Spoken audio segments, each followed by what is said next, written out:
오늘 우리 하나님 말씀을 사도행전 4장 1절에서 14절까지 보겠습니다. 오늘 본문은 사도행전 4장 1절로부터 14절까지 신약성경 192페이지입니다. 찾으셨으면 서로 우리 교독하겠습니다. 1절. 사도들이 백성에게 말할 때에 제사장들과 성전 맡은 자와 사두개인들이 이르러 2절 예수 안에 죽은 자의 부활이 있다고 백성을 가르치고 전함을 싫어하여 그들을 잡음에 날이 이미 저물었으므로 이튿날까지 가두었으나 말씀을 들은 사람 중에 믿는 자가 많으니 남자의 수가 약 5천이나 되었더라.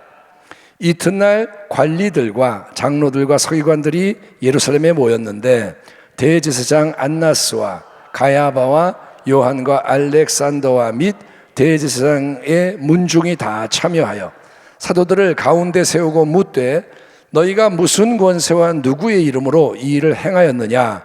이에 베드로가 성령이 충만하여 이르되 백성의 관리들과 장로들아 만일 병자에게 행한 착한 일에 대하여 이 사람이 어떻게 구원을 받았느냐고 오늘 우리에게 질문한다면 너희와 모든 이스라엘 백성은 알라. 너희가 십자가에 못 박고 하나님이 죽은 자 가운데서 살리신 나사렛 예수 그리스도의 이름으로 이 사람이 건강하게 되어 너희 앞에 섰느니라. 이 예수는 너희 건축자들의 버린 돌로서 집 모퉁이의 머릿돌이 되었느니라. 다른 이로서는 구원을 받을 수 없나니 천하 사람 중에 구원을 받을 만한 다른 이름을 우리에게 주신 일이 없음이라 하였더라.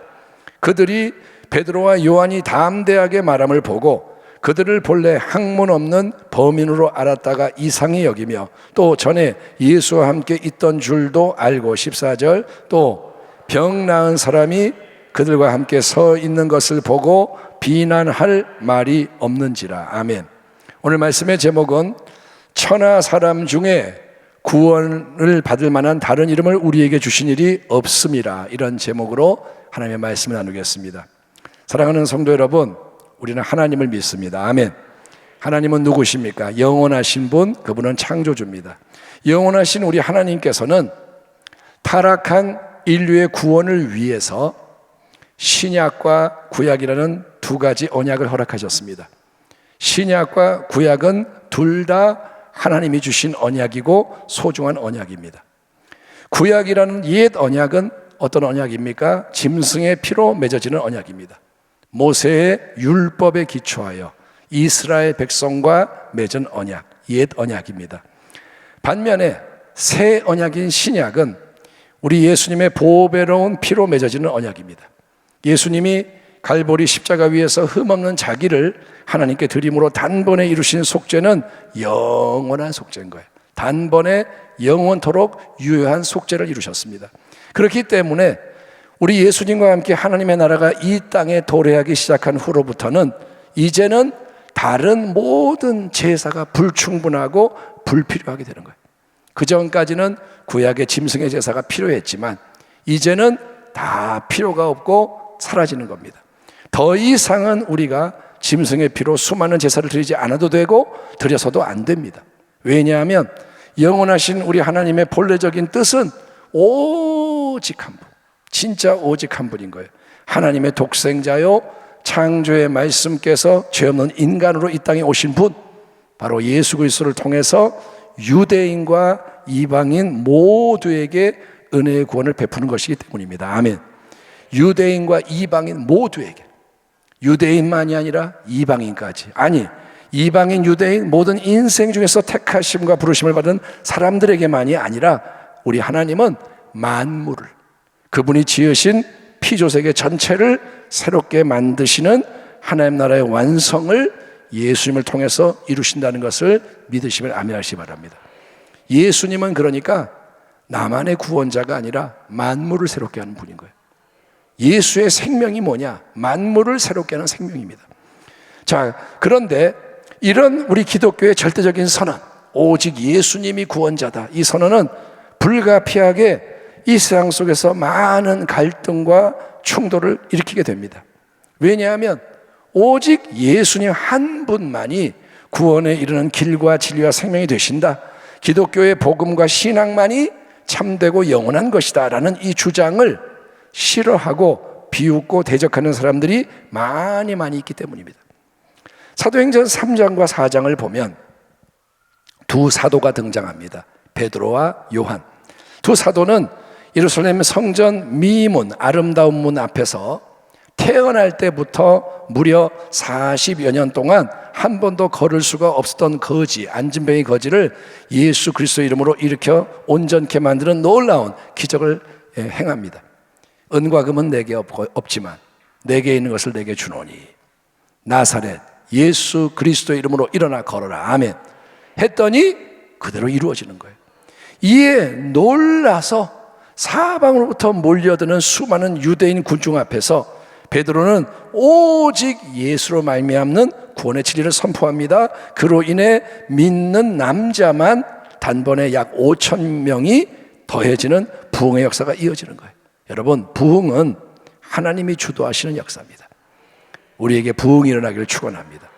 우리가 총동원 주일 열심히 한다고 부흥이 되는 게 아니고, 우리가 좋은 선물 준비해서 초청한다고 부흥이 일어나는 게 아니고, 부흥은 하나님이 그분의 때가 되고 그분이 주관하실 때 부흥이 일어나는 거예요. 불길이 번져가는 거예요. 하지만 정작 복음을 전했던 두 사람 베드로와 요한은 체포가 됩니다. 여러분, 이게 하나님 나라의 어떤 원리예요. 고난이 오는 거예요. 5천 명이 구원을 받는데 정작 복음을 전한 사람들은 체포가 되고 감금을 당합니다. 다음 날 그들은 그 무시무시한 유대 공회 앞에 끌려가서 너희가 무슨 권세로 누구의 이름으로 이 일을 행했느냐 신문을 받습니다. 아주 살벌한 현장입니다. 얼마 전에 예수님을 사형 언도 내린 그 공회 앞에서 추궁을 당하는 겁니다. 그러나 바로 그 자리에서 베드로가 담대하게 외친 말씀은 이겁니다.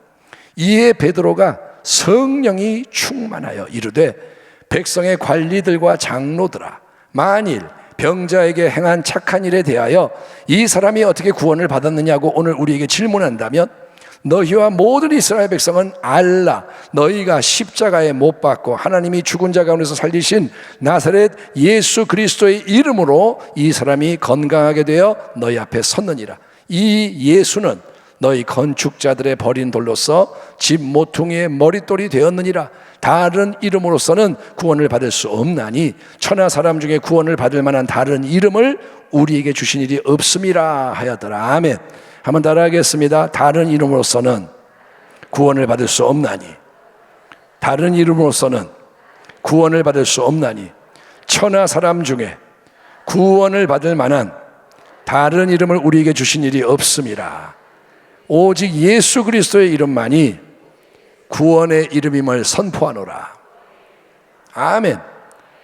이렇게 베드로가 담대하게 외치는 걸 보자 유대 공회 권세자들은, 아니 이 사람들은 교육도 제대로 못 받은 하찮은 사람들이 분명한데 무식한 게 보이는 거예요. 딱 보면 못 배운 사람들. 그런데 어찌 이렇게 당차게 지혜롭게 강하게 답변할 수 있는 건가 의아해하면서 반박할 말을 찾지 못했다고 기록되어 있는 거예요.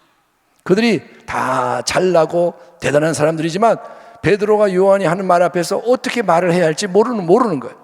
왜일까요?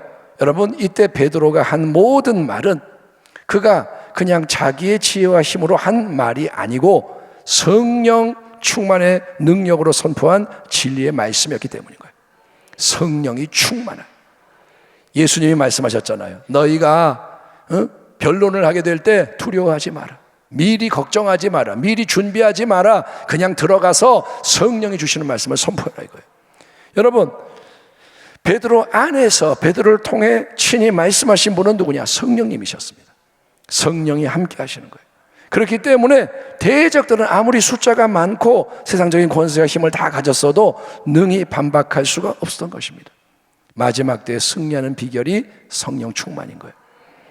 사도행전 본문은 우리에게 예루살렘 초대교회를 둘러싼 유대교와 기독교의 갈등 충돌을 보여주지만, 여러분 2000년이 지난 오늘날에는 소위 포스트 모더니즘의 종교다원주의로 인해서 우리 기독교 신앙에 대한 심각한 도전이 커져가고 있습니다. 여러분, 포스트 모더니즘 많이 들어봤죠? 모더니즘이 먼저인데, 모더니즘이 뭐냐? 근대주의라고 번역됩니다. 근대주의. 모더니즘은 계몽주의 이후에 인간의 이성과 합리성을 강조하는 사조입니다. 사람이 이성이 있으니까 이 이성을 가지고 합리적으로 모든 것을 다뤄야 돼. 인간의 이성과 합리성의 기초에서 이제 문명은 점점 계속 더 발전하고 유토피아를 이룰 수 있다. 그러면 모든 게 완전해진다. 그런 기대감을 가지고 있었던 게 모더니즘인 거예요. 근대주의가 뭐냐? 자, 이제 뭐 기술이 발달하고 기기가 생기고 산업혁명이 일어나고 이제 세상은 잘 살게 되고 좋아지고 완전해질 거야. 다 그런 기대를 갖고 살았습니다. 그런데 그런 기대감이 제2차 세계대전을 통해서 무너지는 거예요. 온 세상이 파괴되고 이 끔찍한 전쟁들로 인하여 사람들은 이 인간에 대한 어떤 그런 기대를 버리게 됩니다. 이제 포스트 모더니즘은 뭐냐? 포스트란 말은 뒤란 말이에요. 모더니즘 뒤, 달, 근대주의 이후. 근대주의는 이제는 끝났고 그 이후 거기서 탈피하는 거예요. 이 사조가 등장하는데 더 이상은 이제 인간의 이성과 합리성을 절대하지 않는 겁니다. 더 이상은 이성이 전부다 말하지 않는 거예요. 그거 아무리 해봤자 제2차 세계대전에 그런 꼴이 나지 않느냐. 그래서 더 이상 이 똑똑한 이성을 주장하는 게 아니라 그 대신에 상대주의적인 근본 입장을 취합니다. 상대주의는 뭐냐? 상대주의는 절대적인 진리는 없다, 이렇게 말하는 거예요. 절대적인 하나의 진리는 없다. 모든 것은 상대적이다. 이럴 수도 있고 저럴 수도 있고. 그러니까 나를 위한 진리와 너를 위한 진리, 각 사람의 진리가 다를 수 있다. 나는 이게 진리라고 생각하는데 너는 또 네 입장에서 그걸 진리라고 말할 수 있다. 그러니까 그 모든 게 여러분 인정돼야 한다, 존중받아야 한다는 거예요. 나의 진리도 아멘 하면 안 돼요. 이건 포스트 모더니즘입니다. 성경이 아닙니다. 나의 진리는 내 진리고 네 진리는 네 진리고 그걸 서로 인정해 주라 이거예요. 이게 종교적인 영역으로 확장이 되면 당연히 어떤 주장이 나오느냐? 절대적인 단 하나의 진리, 영원하고 유일한 진리는 존재하지 않고 모든 진리가 상대적이니까 결국 신이라고 불리는 존재, 궁극적인 실체에 이르는 길도 단 하나일 수가 없고 다양해야 한다 이거예요. 신이 있다면 그 신에게 가는 길은 하나가 아니다, 여러 가지다. 마치 여러분 산 정상에 올라가는데 A 코스가 있고, A 코스는 예를 들어서 가파르게 앞쪽에서 올라가는 길, 그 다음에 B 코스도 있고 삥삥 돌아가는 길이 있고 또 C 코스가 있고 뒤쪽에 지그재그 올라가는 길 등등 이런저런 길이 많이 있지만 결국은 어떻게 되냐? 다 정상에서 만나지 않느냐? 다 올라가면 똑같은 데 이르지 않느냐? 그것처럼 수많은 종교는 나름 진리를 가르치고 다 궁극적인 실체계로 인도를 하니까 모든 종교는 서로를 존중하고 서로에게서 배우고 함께 평화를 이루고 행복해야 한다. 이런 게 종교다원주의의 주장인 거예요. 종교가 하나가 아니다 이거예요. 다원주의. 어떻습니까 여러분? 이런 말 딱 들으면 관용, 인정, 배려, 존중, 연합 이런 표현은 아주 멋져 보여요. 너그러운 마음, 마음이 넓어야 되고 따뜻해야 되고 다정해야 되고 평화롭게 느껴지고 멋있다. 야 그게 더 멋있다. 이렇게 되는 거예요. 그래 나만 옳은 게 아니지. 너도 오라 그래. 내가 믿는 건 나의 진리고 네가 믿는 건 너의 진리고 그 모든 진리가 가치가 있고 존중받아야 마땅해. 그래서 여러분 교회가 석가탄신일에 축하한다는 현수막을 걸어주고 그런 뉴스 보신 적 있죠? 교회가 부처님 오신 날 뭐 축하합니다 플랜카드 걸어주고 또 절에서 성탄, 축성탄 서로 이렇게 또 플랜카드 걸어주면서 서로 잘 지내자, 윈윈하자, 불필요하게 경쟁하지 말고 화합과 조화를 이루자, 가능하다면 전 세계의 모든 종교가 하나가 되게 만들자, 이런 구호도 외치는데 세상적으로 인간적으로 볼 때는 이게 참 멋지고 훌륭한 것 같지만, 이게 발전 같지만, 영적으로 분별하자면 바로 그게 여러분 원수 마귀의 간교한 술책인 거예요. 그게 뭐냐? 마귀의 역사예요.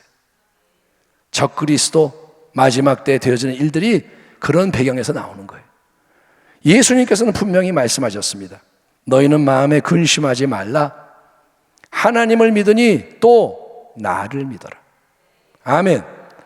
내가 곧 길이요, 원어에는 그 길이요, 진리요, 그 진리요, 생명, 그 생명이니 나로 말미암지 않고는 아버지께로 올 자가 없느니라. 아멘. 그리고 사도 베드로는 본문의 위대한 선포로 이 절대 진리를 확증합니다. 다른 이로서는 구원을 받을 수 없나니. 다른 이는 없어요.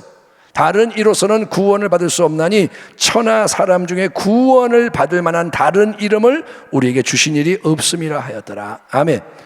아무리 시대의 풍조가 다른 길들을 제시하고 심지어 여러분 무서운 핍박이 들닥친다 해도 앞으로 이 나라에 어떤 일이 일어날지는 모르지만 신앙 때문에 진짜 어려움이 올 수 있어요. 지금 우리가 어렵다 힘들다 하는 거는 장난이다 라고 느끼게 된 날이 올 수도 있다 이거예요. 아무리 세상이 요동하고 핍박이 온다 해도 우리는 이렇게 말해야 돼요. 다른 복음은 없습니다. 다른 이름은 없습니다. 아멘. 너 예수 믿을래? 예수만 주장할 거야? 아니면 타협할래? 했을 때 목숨이 위태롭다고 아유 그러면 나 타협할게요 하면 안 된다는 거예요. 오직 예수 사랑과 은혜, 오직 예수 구원, 오직 예수 천국과 영생, 오직 예수 영광, 거기다가 뭔가 다른 거를 섞으면 그게 혼합주의. 예수를 부인하지는 않지만 뭘 섞겠다, 이미 부인한 거예요. 예수님은 상대적인 존재가 아닙니다. 기독교는 많은 종교 중에 하나가 아닙니다. 여러분 아무리 인간적으로는 그게 좋아 보이고 구미가 당겨도 예수도 믿고 세상도 좀 섞고 예수도 믿고 다른 것도 넣고 내 취향에 맞게 그게 좋아 보여도 결국은 모든 게 변질되고 망한다는 것을 절대로 잊지 마세요. 예수님에다가 뭘 더하면 망하는 거예요. 예, 항상 그러니 깨어 있으십시오. 깨어 있으셔야 돼요. 항상 자세히 보세요. 이게 뭔가 지금 돌아가는 게 이게 뭘 만들려고 그러는 건가. 그래서 순전한 참 신앙을 지켜야 됩니다.